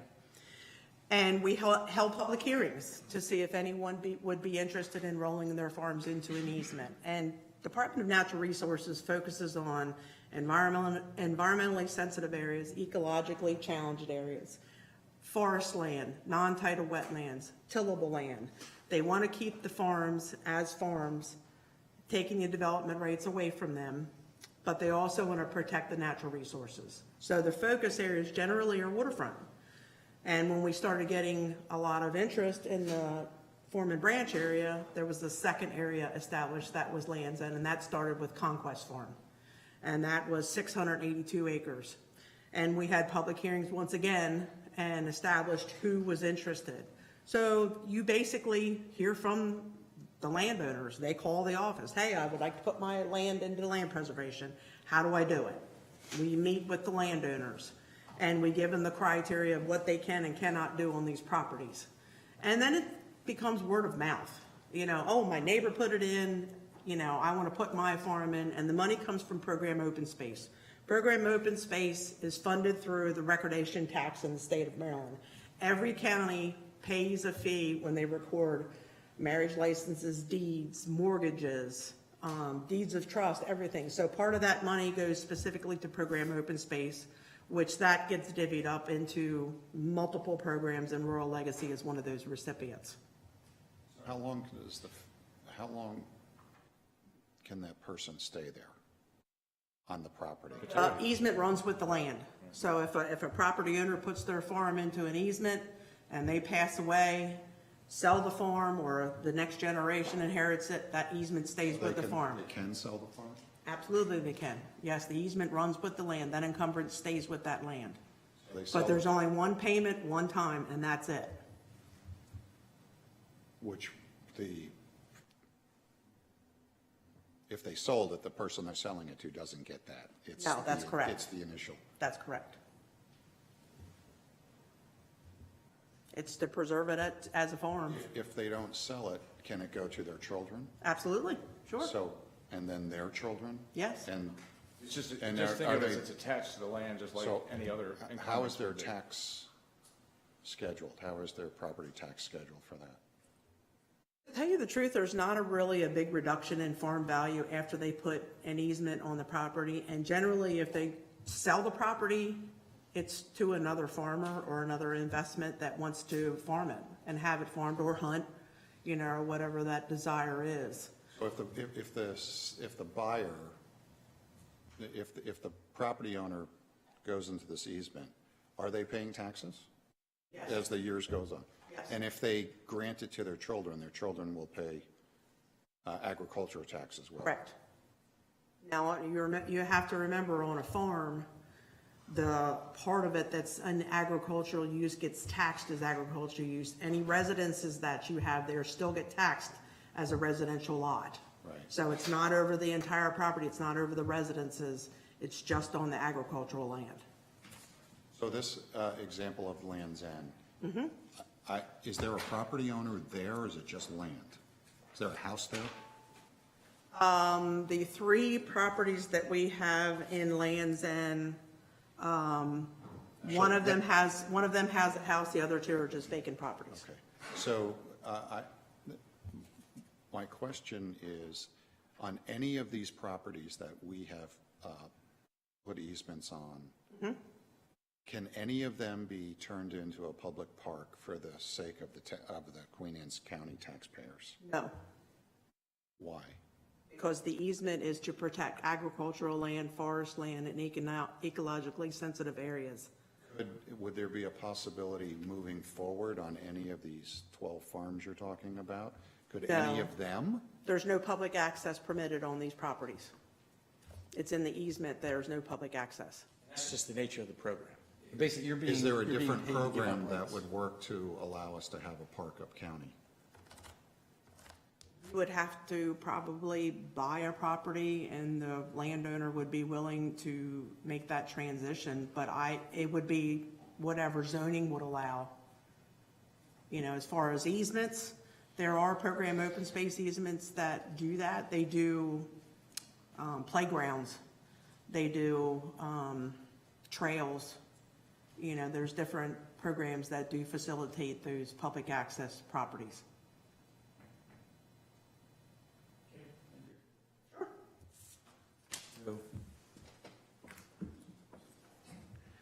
We had, so we had a motion, we had a second. All in favor? Aye. Opposed? So moved. Donna, as always, thank you. We'll be back in January to Nice to ask for meet you. some money. Okay. Don't forget about me. Commissioners, our next item, item number 7 on pages 49 through 50, is from our Queen Anne's County High School FFA chapter. and they are requesting a little bit of money. I have some representatives here. They're going to come on up. They're planning on attending the National FFA Convention in Indianapolis this year, October 31st through November 4th. I believe you have a dozen folks that are going to attend. Total cost of the trip is just shy of $20,000, and they've been doing some fundraisers, and they're not quite there yet. So maybe you can tell us a little bit more about what you're looking for here today. First of all, introduce yourselves. And yeah. My name is Alyssa Crosley, and I'm the president of the chapter. I'm Ava Price. I'm the sentinel. I'm Madison Branham, and I'm the secretary. Good. Welcome. Yeah. Tell us about this trip. So from October 31st through November 4th, we have 12 members going to Indianapolis, Indiana, to participate in our FFA National Convention. So there are many different opportunities for the students to learn about different opportunities in agriculture through our career success tours that are available there that we will be taking, national days of service, and student leadership workshops. Yes, we also have a college fair that allows us to see different college opportunities through the agriculture and even beyond agriculture. And where there's just many opportunities to learn about what you want to do with your future and how you want to proceed with your life. So tell us a little bit about the fundraising efforts that you guys have endured to try to get to where you are today. So every year we do our snow cone booth at the Queen Anne's County Fair. That's probably our biggest fundraiser that we do. We also have a fruit sale in the fall that we do every single year. That's another big one of our fundraisers. We also have our t-shirt sale and our silent auction at our banquet. Good. I'm going to make the motion, but you guys know the rules, right? You've been around long enough to know the rules. You got to come back here after you're back with pictures and stories, and you got to come and tell us all of them, right? Okay. I move to fund the Queen Anne's County High School FFA chapter in the amount of $8,079.89 to allow the FFA chapter to attend the National FFA Convention in Indianapolis, Indiana from October 31st to November 4th. Second. So we have we went right from preserving farms to the future people that are going to farm those preserved farms. Exactly. So good segue. That was a good job. Very good. Margie sets up our agenda, so she gets credit for that one. So we have a motion, we have a second. Any other questions or? I just wanted to say I was fortunate to attend the 50th. I hate to ask you what year it's on now, but I went to the 50th FFA meeting in Kansas City, and it was a blast. And we took a bus. It was a long ride. But what sticks out, what I remember the most is the rodeo. Yes, The it's rodeo very was fun. fantastic. It was in the stadium inside. It was great. So real quick, how many kids do you think will be convening in Indianapolis for this? Thousands. Best guess? I think probably 60,000 students. Wow. All right, we have a motion, we have a second. All in favor? Aye. Opposed? So moved. Have fun. Enjoy your trip. Thank you so much. Thank you. All right, Commissioners, item number 8 on pages 51 and 52 is a memorandum and a schedule from Finance Director Jeffrey Rank. This is for our FY25 budget schedule, and very similar to last year's schedule. Today being October 10th, approval of the FY25 schedule. Before we dive into this, can I get a motion? I move to approve the FY25 budget schedule. All right. Jeff, before we vote, go ahead and, I've already added these into my calendar on all 3 of my phones. So let's try to stick to this. All right. Well, now you just made it fun. There's a couple I'd like So to I move. can't make this one. You guys didn't have any changes, did you? No real changes from last year's budget schedule. We did add one item near the top in December. A few years ago, we had a budget school for some training for some of the department budget folks, get them up to speed on the software and how to go about making new requests and such. So we've re-implemented that. Otherwise, it's pretty much the same schedule we've been following for several years at this point. So any hope that we'll have the Board of Ed number earlier than the first night we got to go to a budget hearing? I'll do my best. We hold out hope every year. So just say yes, I hope. I'll do my best. Lots of hope, but probably not results. We'll keep working on that. We have been, meeting with the Board of Ed more regularly about their capital plans, so we are engaged with them. We've already started talking about some of their capital needs, and so we certainly understand the need to get those numbers sooner versus later in the process. I'm not blaming them on this, you know that. And obviously, the budget work sessions start on March 28th. That's, will be taped on QAC Channel 7, so our citizens can watch that process. And then I'll remind everybody that on May 20th, the 21st, and the 22nd, we actually do the public hearings. Bayside Elementary School, Centerville, and then at Sudlersville. Are we doing public comment on the workshops or no? Because we used to. Do we still do it via Zoom if it's zoomed, if it's zoomed in? Do you remember? Public comment at the work sessions themselves. Because we allowed it, the first few years I did it, nobody's really showed up. We certainly can take public comment at the work sessions. They're public meetings, they're open public Right, meetings. okay. We don't usually get a lot of attendance at those. I just know a lot of people, like I We certainly explained can. the other night, that you can use the TV to comment to us too, so. We can certainly do that. Any other comments or questions? All right, we have a motion, we have a second. All in favor? Aye. Aye. And opposed? All in favor? Ayes have it. Dodged that bullet, didn't you? You don't have to get saved a single thing.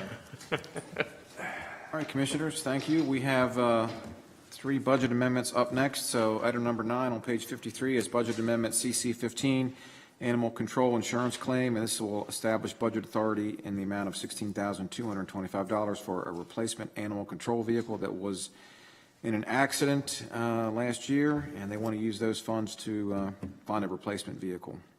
Move to approve Budget Amendment CC 15. No additional county funds are requested. Second. We have a motion and a second. All in favor? Aye. Opposed? So moved. Thank you, Commissioners. Budget Amendment CC 16 is for the Sheriff's Office.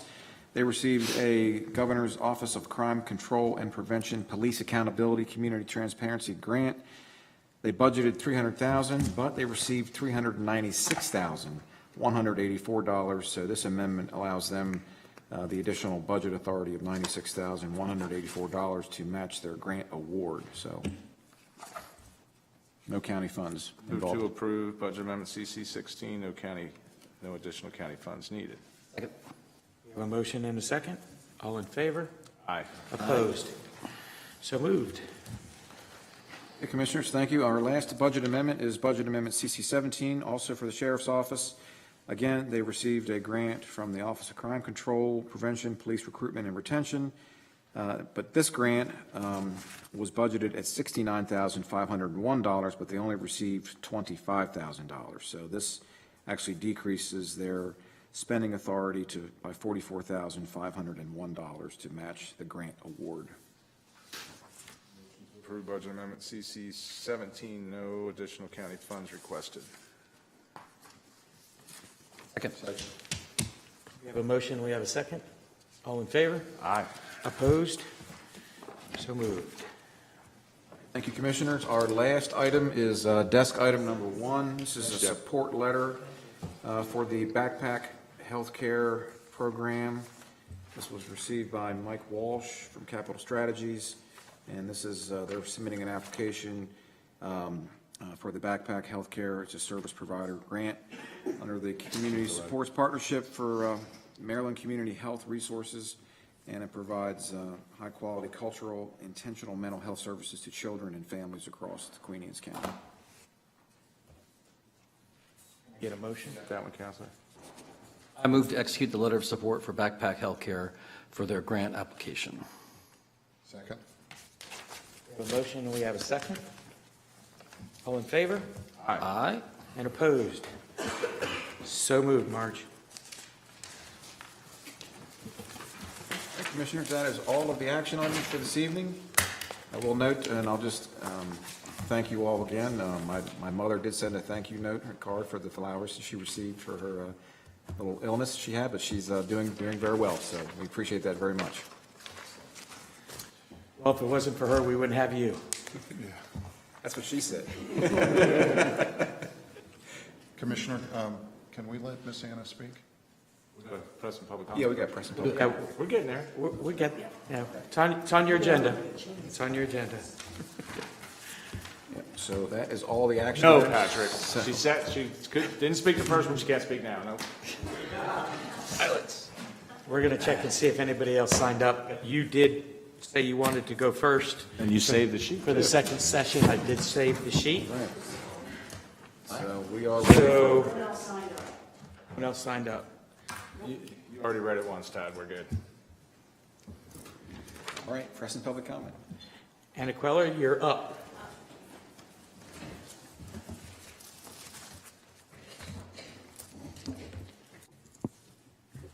Hello, good evening. My name is Anna Queller. I live at 129 Grays Pond Lane in the Shrewsbury Farm Development, and my topic is Midshore 3 this evening.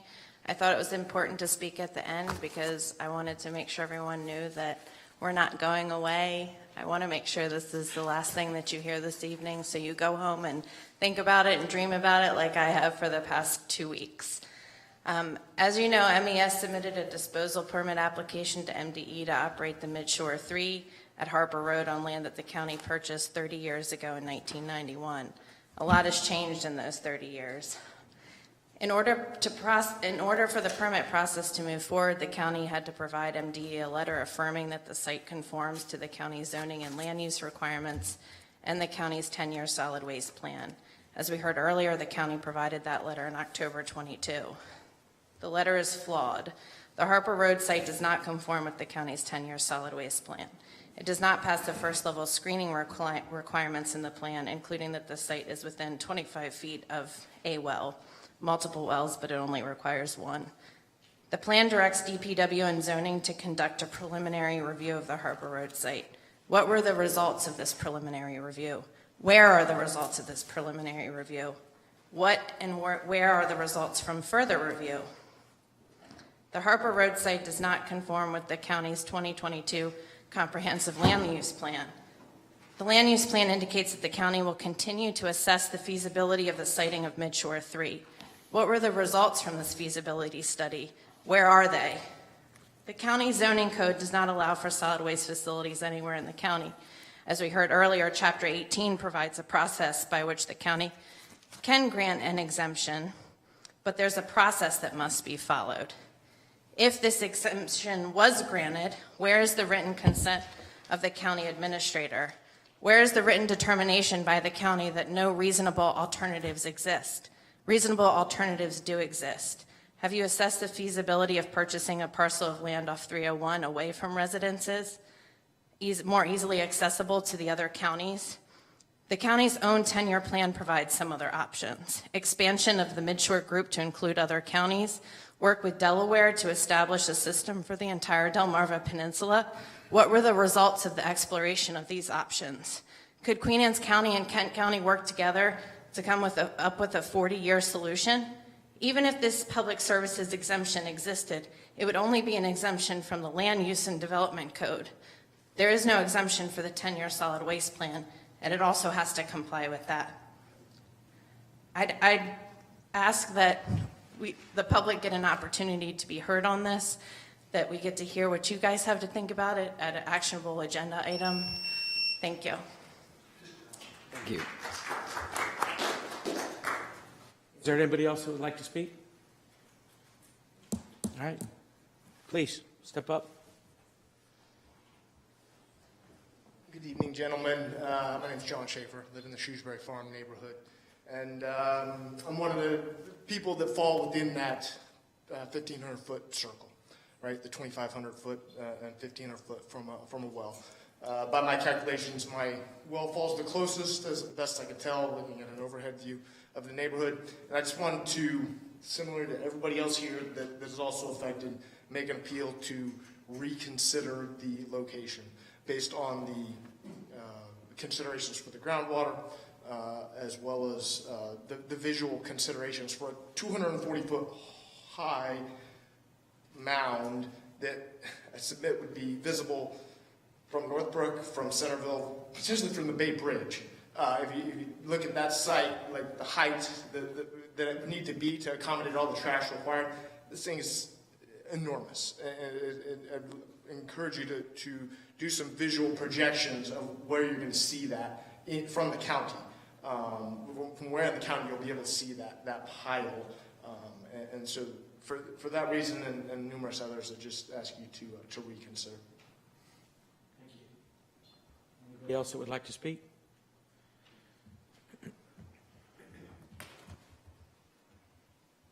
Dale Burns, I also live in Shrewsbury Farm. I just want to plant the idea when you start looking at other alternatives that Kent Island, people over there are concerned they can't bring trucks across that bridge downtown to get here, so they have to go way up and off. This site's not very practical for them. There are significant properties available in North County where the gravel pits are. It seems like it's a very natural solution. It's already being disrupted and all. You got a deep place to start from. So take that into consideration as part of a broader area plan, not just for this county, but for Kent going in the future. They were not part of the original plan, so now that they're part of it, we need to take a back up and take a bigger view. What's good? What's going to work 40 years down the road, 80 years down the road, rather than just a little piece over here. Thank you for your time. Thank you. Again, anybody else that would like to speak? All right, we'll close press and public comment, and we'll go into roundtable. Patrick? Well, a couple of weeks ago, I had the pleasure of going to the 40th anniversary of the Whitsitt Center, which is in Kent County, and there was a great turnout, both from people that are in the treatment program and graduates who were there 20 years ago, 25 years ago, 5 years ago, on how the treatment system saved their life. And Brian Maratz showed up. So he's with the state health department, and I had a really good conversation with him out in the parking lot. So I'll just leave it at that. Good. So good things are happening, and we're looking to expand it. Chris? Let me see. Kent Island High School has their homecoming this weekend, so I hope all of the kids enjoy their homecoming, and that parents take some time to sit down and discuss with their kids homecoming and how to be safe on homecoming. I have a teenager who goes to Queen Anne's County High School, and I know how teenagers are. Sometimes they don't always make good decisions. So not that I'm saying that about my daughter, but have a discussion with your kids so that More like it's about you. Yeah, more like it, right. But it's important that you have those discussions with your kids so that as they go, don't do what I did in high school. But as they go into homecoming, that they make smart decisions so that they can enjoy homecoming and that they can have memories that they can talk about from homecoming. Because unfortunately, sometimes bad decisions are made at homecoming that have life-altering consequences. So enjoy your homecoming, be safe. Just got one thing, go O's and give us one more night. I guess the advantage of chairing the meeting is you get to go last on roundtable. That's right. So I just want to remind folks about the Make a Difference Day, November 4th, that was shared with us, that's taking place at Sudlersville Middle School. You can actually reach out to the county ride in advance to get some transportation to that event if you'd like to go. And there's all kinds of different services and things that they're going to be offering the folks that want to attend this. So also, if you'd like to volunteer, they do need help for that event, reach out to queenannecounty.org/Queen Anne's County Make a Difference Day if you want to volunteer and help out. Earlier, I read the Commissioner's Characters Count Spotlight person, which was Miss Jennifer Parks, but just a little public service announcement. If you believe that there's somebody in the community that needs to be nominated and considered for this, you can reach out to, you can nominate a business or nonprofit or individual in the county if you feel they should be recognized for the good that they are doing in Queen Anne's County by visiting the Queen Anne's County Character Counts website, and that is www.peopleofcharacter.org. And that's all I have. Could I get a second for the motion? Second. Okay, all in favor? Aye.